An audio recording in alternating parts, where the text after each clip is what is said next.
I joined VCU. I wanted to be an interior designer. I ended up as a fashion designer and I loved it, and I'm so glad that I chose fashion. On the opening ceremony, I was in the green room. I did not think a lot that the whole world is gonna watch this. My priority was to deliver. Go to museums, check exhibitions, go to art galleries. Feel free to get inspired from anything.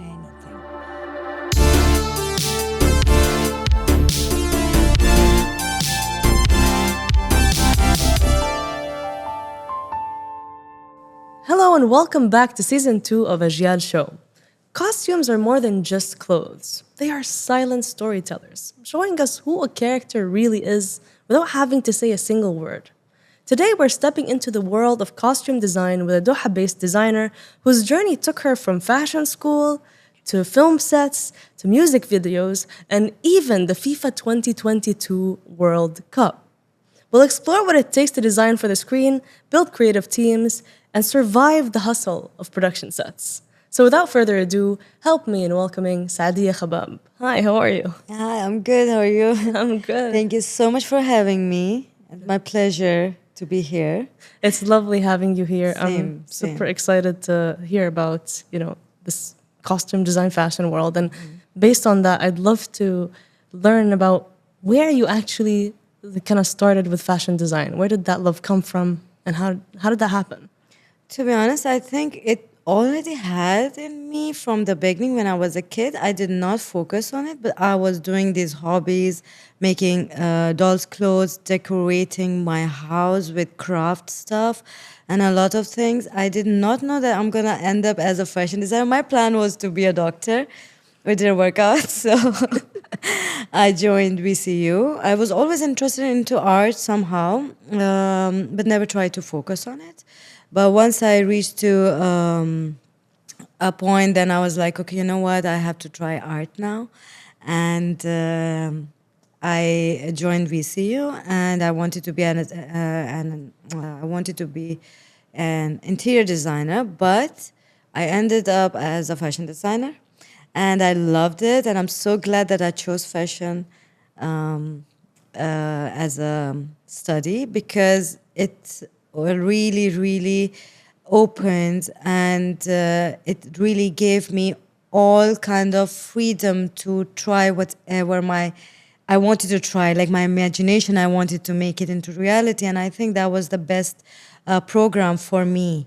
And I went crazy in university. I loved it. I experimented a lot, and my professor loved my work. I got awards, best collection in junior year and senior year. And then I had my fashion shows in America also. And then after I graduated, I had an exhibition. I was a resident artist in Miami in Art Basel. And I showed my digital print design there. So it was like I was doing not only ready-to-wear designing, I was also designing textile. So I think then I realized when I was in university that yes, that's what I always wanted to do, So you found your passion for designing during VCU, but then while you were there afterwards, did you have a plan? Were you like, okay, now that I finished studying it, this is what I want to do? Did you have a particular plan? I wanted to open my brand, as all fashion designers' dream is. But when I graduated, I was in Qatar, and I wanted to stay in Qatar. And it was kind of little bit complicated for me to open a brand at that point. And I was like, okay, I will give it a few years. So at that time, I was working with different designers, and I was working, mostly with designers. And then I didn't know that I'm going to end up in styling, but someone introduced us to this field, and because it was related to designing, they told us to create a costume for Uridu. That was my first job also with Film House. So me and my friend, for both of us, that was our first job. And we designed the costumes. It was kind of very easy process designing-wise, very simple costumes. But it was a big number. number. So that was kind of, like a different experience for me. So that's how I ended into styling career. Then my costume projects came literally when I started working solo. Then I got hired for the TV show in Al Jazeera. Show was called about cinema. So it was full of costumes. There are different episodes with different directors. So that was my big break, I'm gonna say, into costumes, and I loved it. I mean, you have to keep in mind that I've actually not really don't know that much about like the costume design and Okay. styling world, and Okay. I realized that you were saying kind of styling and costume Yes, design, yes. that they're different things. So I'd Yes. love if you can tell me kind of like what's the Okay, so difference. wardrobe styling, what I do for mostly commercials and also in other projects also. Not all the projects are costume heavy, or I have to create costumes for all the projects. Some projects only like some small commercials and campaigns, they need only basic styling, which means I have to just go shop for specific colors or style outfits and make it look good on cast or models or artists. And that's, I'm going to say, styling. Costume is when I start creating from the director ideas. We talk about each and every detail, what he wants, even color wise, texture sometimes. So I start designing. So I do my research and then I start designing completely from scratch, that the outfit is going to look like this, the accessory is going to be like this, the costume, what material I'm going to use. So I go hunt for materials and I mix match material to make it look into what director want exactly. So that's costume. That's super cool. Like I didn't even know that there were those two differences, Yeah. which is amazing. It's a huge difference. I want to kind of visit something you said, which I found interesting, was that the kind of the first thing that kind of got you into sets is a redo ad that you did. Yeah.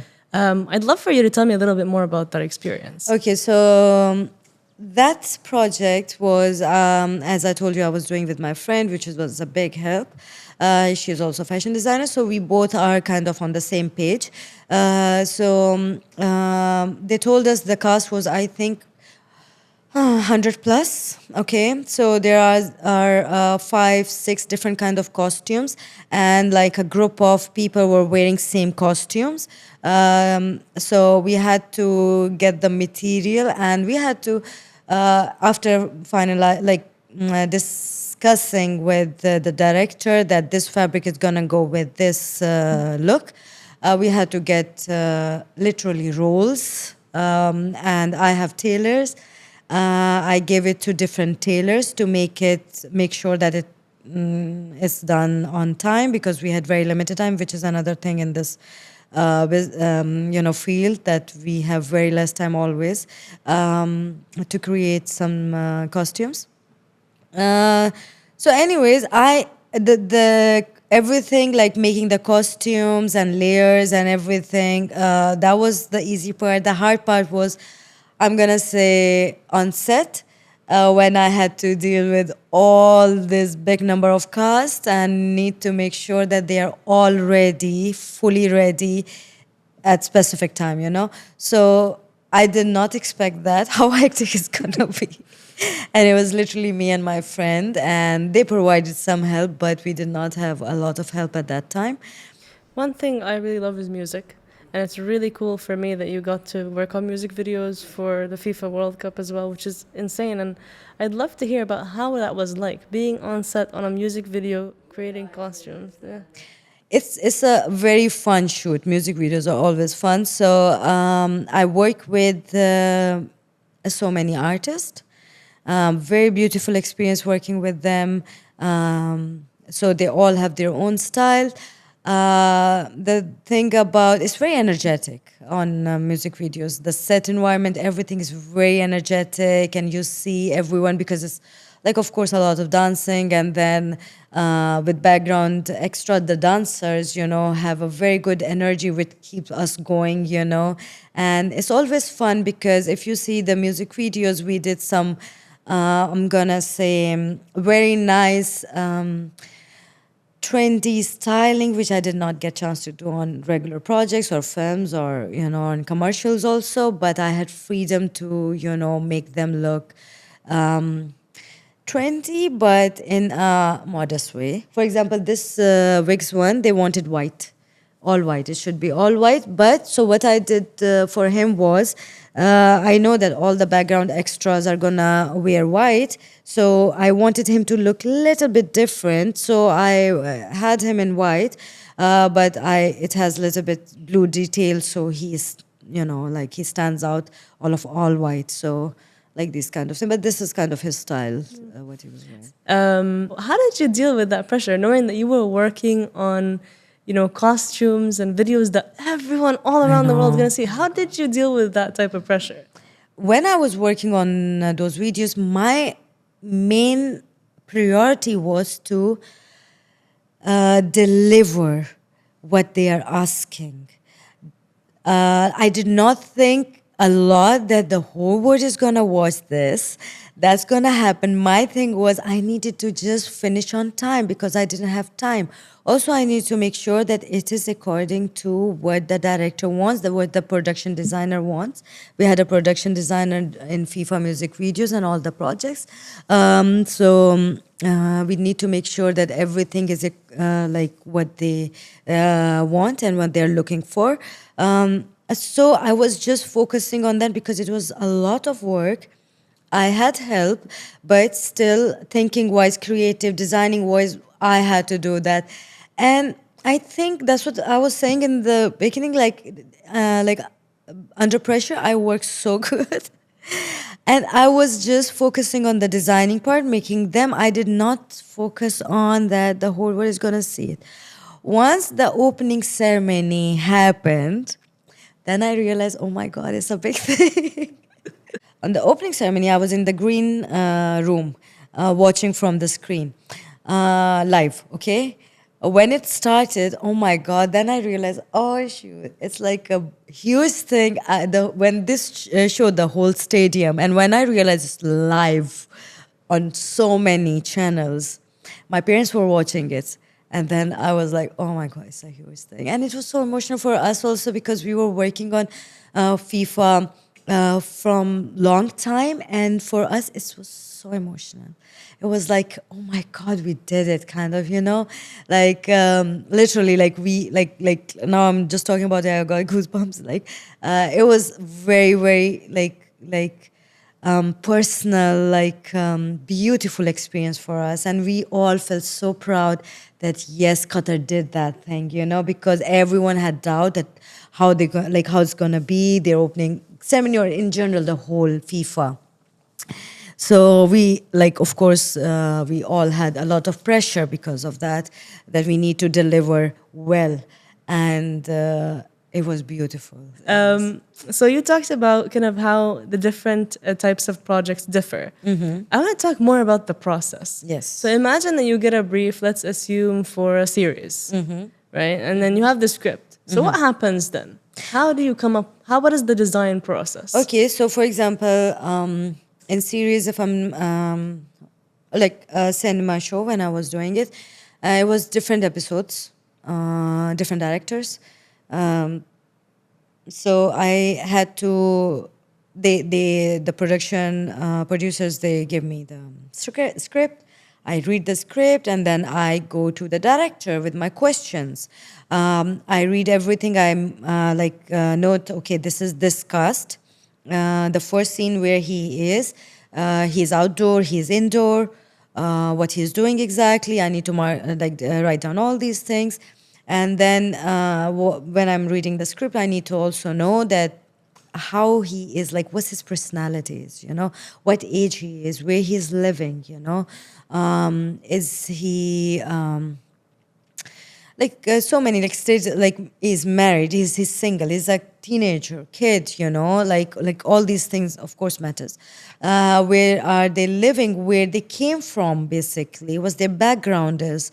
Those things are very important. Sometimes it's already kind of in the script, little bit. Sometimes their wardrobe also mentioned in the script that for example, they're in the pajama. They are. I'm just saying, like if they're in the room in like a very casual setting, comfortable. They're in pajama, a red color or purple color, whatever. They sometimes mention it. That is checkered or if it's line print. They do mention these kind of details in script. Sometimes not. So if I have these information, I add more stuff, and then I ask director, okay, tell me, I design it, or I show him an image that, okay, look, do you mean something like this? And then he tells me, so yeah, something like this, but it should be like this. And then I design it or show him a sketch or something that, okay, so you mean this? And then he was like, yes. And then we come up with the final sketch. And then so let's assume that a director has a vision, right? Yes. You said that sometimes you kind of come and bring your questions, but are there times where sometimes directors maybe bring references to you about things that they like? And how helpful is that? And then how do you kind of move from just a reference to maybe adding your own touch to something to create something that fits that vision? That's kind of easy part, by the way. When they show me the reference, that makes my job easy. Then I just start thinking after that, the image they give me. So, for example, they show me an image from Pinterest, let's say, okay? So it happens so many times they tell us that we need this kind of image. Then I need to see, okay, how easy it is for me to make it in the material I'm gonna find in Qatar. Okay, so I need to shortlist some materials in my head, okay, or in my look notes. Okay, I need to look for only these kind of materials, and color-wise, I know that maybe if it's something very weird color which I cannot find in market, then I need to see what's the closest one. So I tell director, look, this color is not gonna happen. Okay, so what other color we can work with? So anyways, so I make sure that how I can make it easy and doable before the shoot, what he told me. So yeah, I add more stuff in material wise, I'm gonna say, or make the design maybe less complex so we can deliver it on time. So yeah, that most of the time director agrees on, and they understand also that yeah, it can be hard in Qatar. Sometimes I have to get costume online also if it's astronaut, for example. This is like that was giving us so hard time. Astronaut costume, oh my god. How do you decide if you're going to rent something, buy it, or make it from scratch? Yes. I immediately can tell, am I gonna make it or I'm gonna rent it, or what's gonna happen. So like I was giving you an example of astronaut costume. When they tell me it's astronaut, I know that like the first thing, rent. All right, because for me making in the timeline and budget wise, like it's not very practical to make a realistic astronaut costume in a week. So yeah, and then I can tell if they show me a costume, and then I can tell, okay, I can buy this. For example, if it's a costume which is simple from like the bottom part, and the top part is kind of complicated, and I know that okay, that this pant I can buy it easily, all right, but the top part, jacket or shirt, okay, I need to make it, or maybe I need to buy the basic design of the jacket, and then I need to work on top of it. So I can tell by seeing the inspiration the director are showing me. So after let's assume, so we have that like referencing and like design concept phase done, and then you said depends on, of course, different elements, how long it will take to make the costumes. But usually, how long would you say it takes to kind of make the costumes before you kind of still have to organize them? How long? What's a good period of time to have to make? I'm gonna say maximum 4 days to a week, but it can be less if it's like okay, for example, if it's a period costume, let's say I'm showing Arab family in 800s. Okay, I did with DFI a recent film. So for that one, like the costume was very simple, like stitching wise, fabric wise. I had to do a lot of work on top of it to make it look like they're old and they are used. And, like I need to know like, for example, the family, which I designed the costume, was like living in desert in tents. So I need to make sure that it looks like this. So I had to do a lot of work on top of it, coloring and do this. So I'm going to say like that kind of costume, I think 5 days to a week is good. But there was costume I did also. There was an episode in the cinema show about Game of Thrones. So I had to make costume of similar to Game of Thrones, and I had to do, I think, 10, 12 costume. And you know how their heavy costumes are with a lot of layer. And I did it by myself, everything. The leather, the hammer work, fur, and all these things. It was very interesting, but that took me so long because I was the only one doing it. So you said you said that for you to avoid kind of everything feeling super hectic is that you need to make sure that the day before everything is prepped. Yes. What does that mean? It means that all the costumes are ready for each and every cast, and it's labeled for who, what costume or wardrobe is for who. I need to finish all the shopping and all the, like, shopping wise, accessories, shoes, everything is ready to pack or to load. If it's a big project, we load kind of like everything a day before or two, like a day and a half before, in big vans, wardrobe vans. So we need to make sure that we are ready for loading, first of all. Because in loading, there's, like, let's say 5 to 8 racks, a lot of boxes with accessories, steamers, and all these things. So I need to make sure that the wardrobe is ready to load a day before that. Yeah. I mean, of course, I think everyone loves to plan. Yeah. And but sometimes, as you said, like maybe during set, there's like a last minute change that Yeah. needs to happen. So how do you deal with that on spot? So if everything is done and I like buy everything, whatever they like, on set, if they say, we don't like this color, we need to change that color. So what we do, we try to, because of the time, it's hard to go to buy something. But if I have people in my team, mostly we don't have on small projects, but if I have someone who can help me, my assistant, then I send them in Uber or something, like, if it's that important, if client is like, no, I really need this. So then I send them, okay, please go look for this. But if it's getting late, then don't, because there is no use. We cannot let everyone to hold for that long period on set for everyone. So we try to change it. That's why I was saying, like, I try to have some extra options with me in these kind of situations. I think I learned from my mistake. It never happened to me, to be honest, that client wants to change something and I never. Yeah, I had something like, for example, lengthwise, size-wise, like there was a time when the abaya was short on a girl because I never had the cast size, never, until the shoot day. And I was like, when I saw her, I was like, oh my God, that abaya is not gonna fit her. She put it on and it was short, and I was like, oh my God. So I try to open it, like the seam, and try to make it like, put her in flat so it doesn't look that short. But like in that kind of situation, I was kind of, we had to go with it.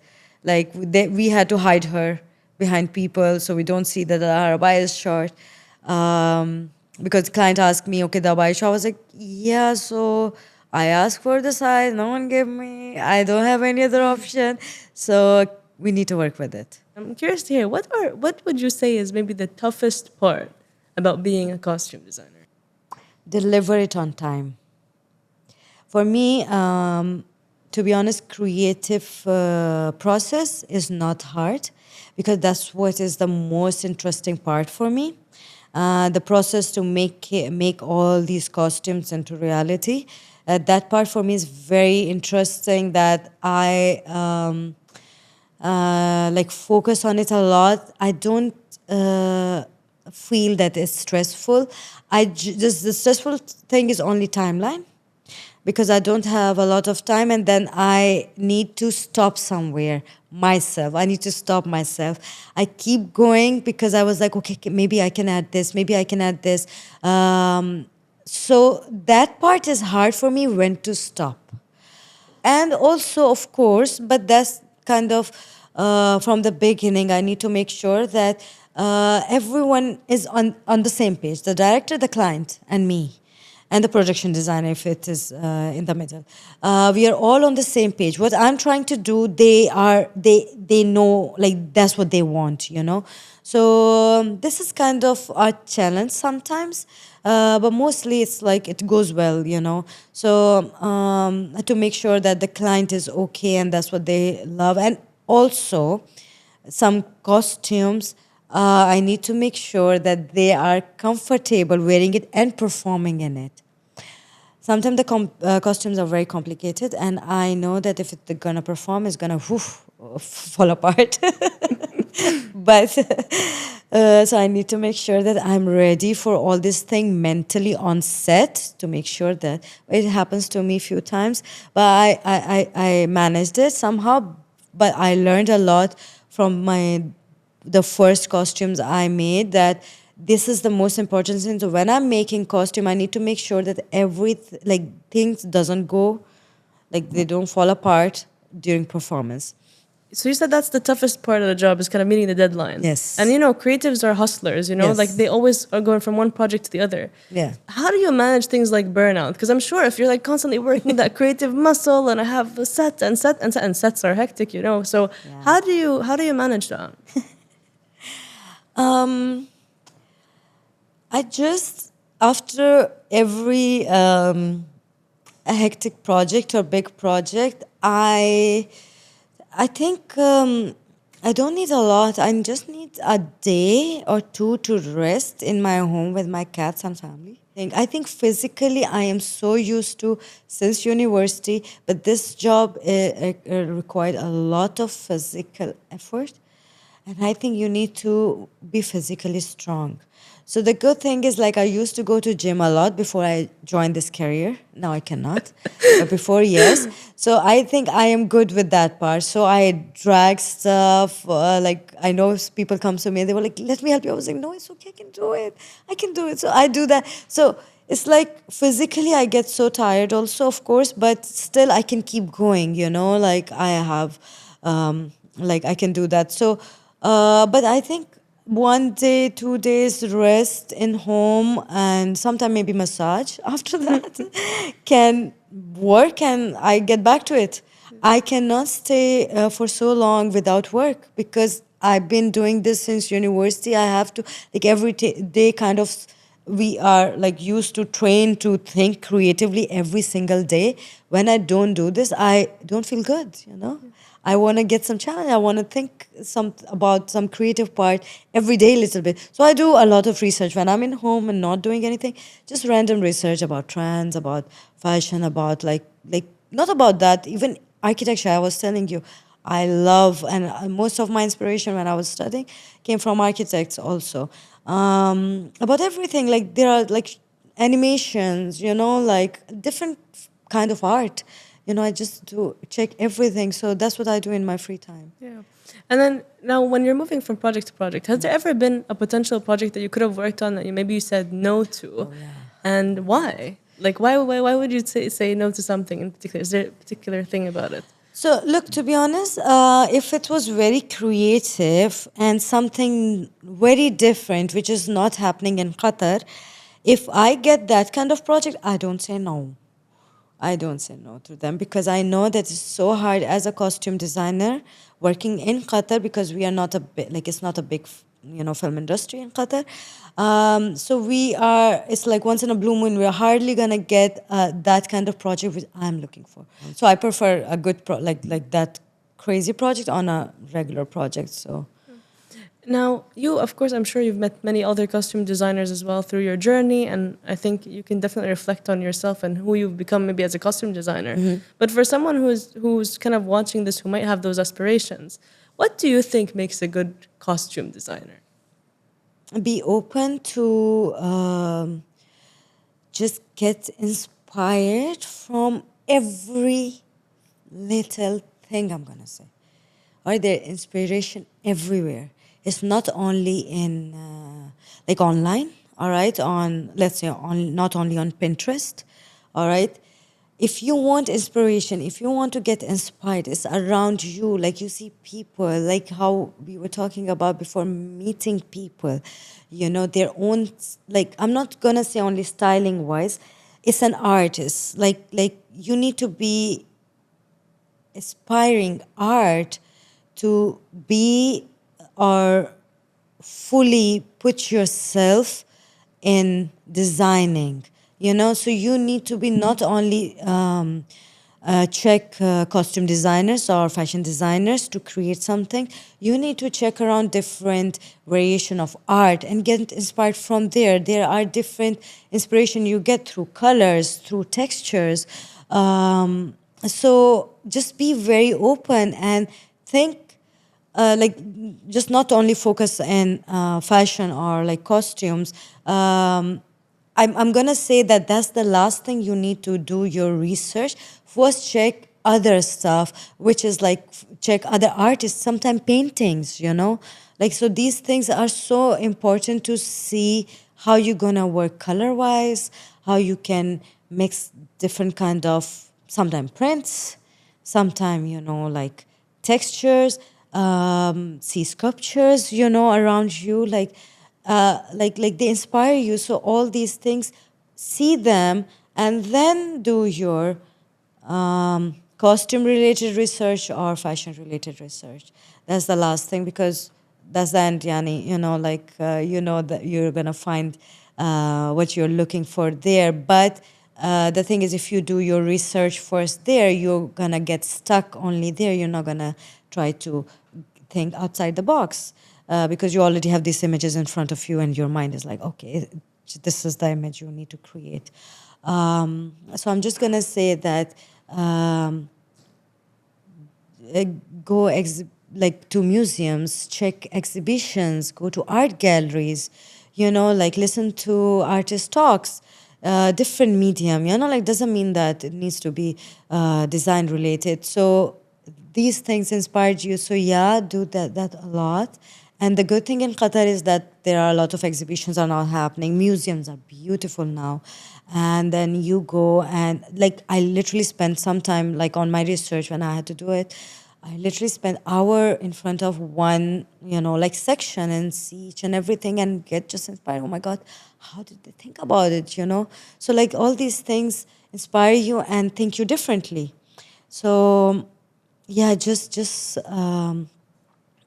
do your research, like hear podcasts, you know, artist podcasts, designer podcasts, also very helpful. Um, yeah, I mean, just think outside the box and feel free to get inspired from anything. So people who are going to be kind of approaching now their kind of inspiration with an open mind, what is maybe some practical advice you can offer them? Like how do you, okay, there's one thing of having a lot of these open ideas and everything, but then how do you also make sure that you're balancing that with honing the craft? It kind of related to what I was saying, that I need to make sure when I stop myself also, I think that's what you ask, to make sure that everything is gonna be, let's say, ready in the time. So that's the most practical thing I'm gonna say as a designer or as an artist to work on something, is that you need to know when you need to stop yourself. Because if you don't, then you are gonna go crazy. You're gonna keep thinking about new ideas every single day, or adding stuff, or making it more. So that's what we do. Of course, you know, we want to make it look or provide the client better than what they ask. So in that struggle, we go crazy sometime. We are like, what? No, I have to, you know, get this option also. Maybe I have to get this option as also. You kind of go outside your budget. to be honest, sometimes personally, we have a budget from team also, but in this kind of struggle, when you want to show more and you need to make sure that maybe what if the client don't want this and this, you spend your own personal money also, that okay, let's see, maybe let's provide them more option, which is not practical.